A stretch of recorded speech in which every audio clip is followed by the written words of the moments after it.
Good morning to you. Thanks for joining us. I'm Marnie Hughes in for Adrienne Bankert. Here's Mitch Carr. Good morning, everybody. Good morning to you at home. Good morning to our folks that are reporting the news out there. Early voting begins in the battleground state of Georgia today. We are now just 22 days away from the midterms, which will determine the balance of power in Congress. Today, there is a Senate debate in Ohio and gubernatorial debates in Iowa and Georgia. And it all comes as one of the biggest races of the midterms is heating up. Senator Raphael Warnock and Herschel Walker clashed in that first and only debate right here on NewsNation Friday night. Walker even flashed a police badge during the debate, and our Leland Vittert confronted him about that afterwards. We're going to talk to Leland live in our next hour, but we begin with Kelsey Kernstein this morning. Hi, Kelsey. Good morning, you guys. Well, this morning, in-person early voting is just about to begin in Georgia. Senator Raphael Warnock and Herschel Walker are lining up some very big names in the final weeks leading up to Election Day. NewsNation's exclusive debate it put the two front and center, and along with who might control the Senate. All eyes are on Georgia's Senate race. Close to 200,000 absentee ballots have already been requested, and Georgia's top election official is expecting record turnout, just like the 2020 presidential election. One leading polling firm lists Georgia as the most likely to decide which party controls Congress, making NewsNation's exclusive Georgia Senate debate that much more important for voters. The economy, a big topic, with polls showing it's the biggest concern for Georgia voters. Within 2 years, this inflation has gotten worse. We passed the Inflation Reduction Act. He said he would not have voted for the Inflation Reduction Act. The candidates also facing off on issues like abortion, as Walker again denied a report that he paid for an ex-girlfriend's abortion despite his anti-abortion stance. That's a lie. And on abortion, I'm a Christian. I believe in life. The patient's room is too narrow and small and cramped a space for a woman, her doctor, and the United States government. Did he not mention that there was a baby in that room as well? And Senator Warnock pressed on a report an Atlanta apartment building mostly owned by his church has been evicting disadvantaged tenants. My opponent and his allies are busy trying to sully Ebenezer Baptist Church. And a tense exchange on the issue of crime and support for the police, where the moderator had to step in. I am with many police officers. You have a prop. Yes. That is not allowed, sir. Walker was reprimanded by the debate's moderator for brandishing the badge. And only on NewsNation, our Leland Vittert confronted him about the prop. You pulled out a badge on stage. You got reprimanded for that. Rules are rules. But explain to us what you were trying to get across. Well, I carry that with me all the time. And as I Can we see it? So this was Johnson County, Herschel Walker. And that's not just one. I have many of badges that I work with law enforcement around the county. The accusation is that you tried to pass yourself off as a law enforcement officer when you're not. And see, that's not true. I say I work with law enforcement. Several prominent Republicans have been campaigning on behalf of Walker, but he's been keeping a very low profile ever since those abortion allegations. Meanwhile, former President Barack Obama is expected to travel to Georgia to rally votes for Warnock.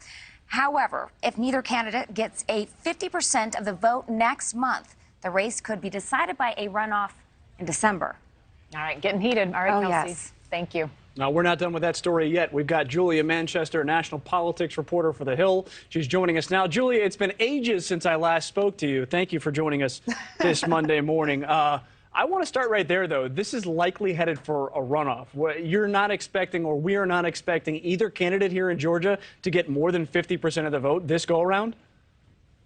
Yeah, it's sort of like deja vu, Mitch. I mean, going back to 2020, we saw that in the Senate races in November, those advanced to a runoff in that year as well, going into 2021. So it's something we're very much expecting. And, it's very, I think, shows the situation in Georgia, ever-changing state when it comes to population and demographics. And it shows how much Democrats have continued to make inroads in Georgia, very much capitalizing on Atlanta and the Atlanta suburbs, for example, and those purple suburbs, if you will. But, look, like I said, it shows the changing demographics, the changing state of Georgia. However, I think it also shows that Democrats have not necessarily flipped it 100%, even though we saw that Biden and two Democratic senators won it in 2020. So, it shows that I think this is going to be one of the most closely watched, it already is, Senate races, because it's going to come come right down to the wire in that state again. It certainly will come down to the wire. I want to talk about the badge, though. That was an interesting moment because that was an honorary sheriff's deputy's badge that he'd gotten from Johnson County. He said he had badges from all over the state, and he's a former Heisman Trophy winner. So it kind of makes sense that everybody wants to say, hey, Herschel Walker's our guy. But when it comes to actual law enforcement, nobody is saying, oh, yeah, we're going to give him a gun. We're going to sign him up. He's going to go out and start enforcing the law. Does Herschel Walker misunderstand what that badge is? You know, it remains to be seen. Look, I think in that moment on the debate stage, he was really trying to lean in, obviously, to this message of law and order that Republicans have been pushing. And quite frankly, according to polls, they've been successfully pushing. And we are seeing that, you know, with rising violent crime rates in the United States, this is somewhat resonating with voters. But in terms of the badge itself, you know, if I'm a political operative or a strategist on the Republican side, I doubt I would say bringing a prop like that to a debate is a good idea because it distracts from the substance of the issue, Mitch. You know, instead of talking about the issue of law and order itself and rising crime rates in areas, in cities like Atlanta, for example, we're talking about this prop, this badge, and we're overanalyzing everything. I don't think that's what the Walker campaign or Republicans want us to be doing right now. They want us to be comparing the status quo with what could be with someone like a Herschel Walker or a Republican in the Senate or a Republican control after the midterms. I don't know. If they trade the honorary badge for the abortion story and get to stop talking about the abortion story, they might be okay with it. Let's talk about the former president, and I'm not talking about Donald Trump this time. I'm talking about Barack Obama. He is going to be campaigning, and he had some advice for Democrats, and I'm kind of wondering, is hearing advice from President Obama, is it welcome, or is it something they're like, all right, we don't need to hear from you right now? Like, what's his status within the party right now? I think it's mixed. Overall, Barack Obama remains one of the most popular Democrats, if not the most popular Democrat in the country.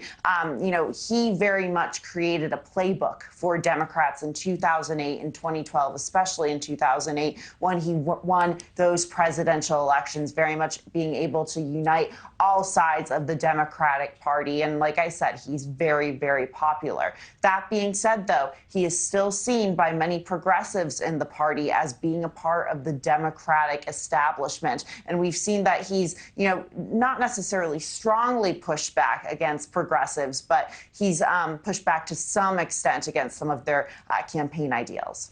That is Julia Manchester from the Hill. She joins us from Washington this morning. Julia, thank you. Thank you for watching. Go to newsnationnow.com to find NewsNation on your television provider. And don't forget to click the red subscribe button below to get more of NewsNation's fact-driven, unbiased coverage.